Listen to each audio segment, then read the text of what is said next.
Notre invité est en exil en France depuis plus d'un an. Il s'agit du principal opposant nigérien, candidat déclaré à la présidentielle, mais qui est sur le coup d'un mandat d'arrêt dans une affaire de trafic de bébés.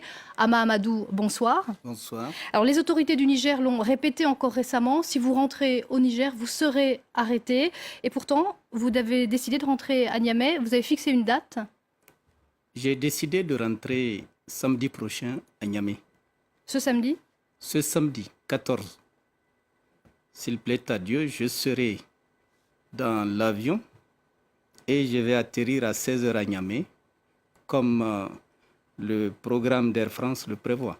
Et donc pour l'instant, vous n'avez pas contacté les autorités, vous n'avez pas de garantie que vous ne serez pas interpellé?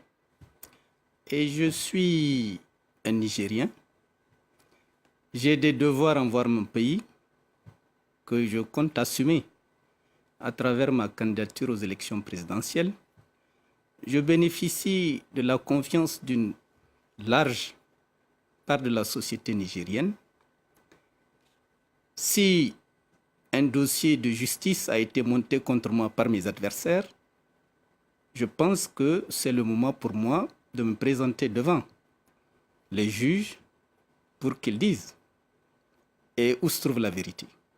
Donc vous rentrez à la fois pour vous présenter devant la justice et pour déposer votre dossier de candidature à la présidentielle de février 2016? Pour être sur place au moment où le processus de dépôt des candidatures sera déclenché. Je serai au Niger, quelles que soient les conditions dans lesquelles je résiderai au Niger.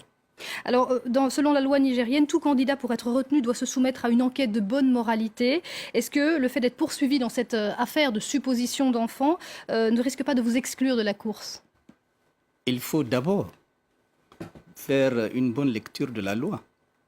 Ne peut être exclu que ceux qui ont fait l'objet d'une condamnation devenue définitive.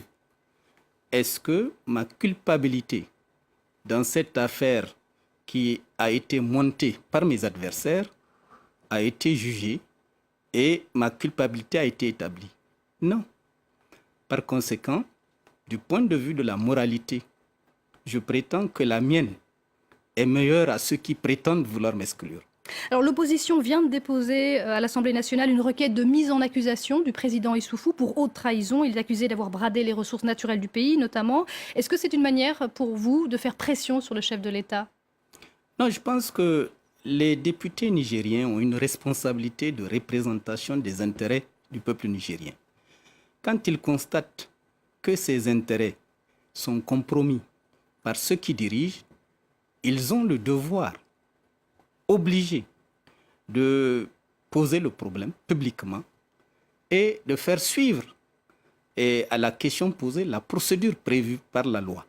Une dernière question. Vous êtes en exil en France depuis plus d'un an. Est-ce que vous avez obtenu une forme de soutien de la part de certains responsables français avant ce retour à Niamey? Je pense que le problème est d'abord nigérien. Il est évident, comme tous les hommes politiques, j'ai également des relations avec des hommes politiques français.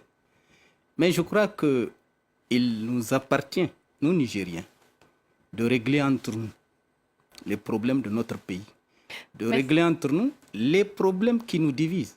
Merci beaucoup à Mamadou d'être venu dans ce journal. Nous annonçons donc votre retour prévu pour ce samedi à Niamey. Merci à vous de nous avoir suivis. L'information continue tout de suite sur France 24.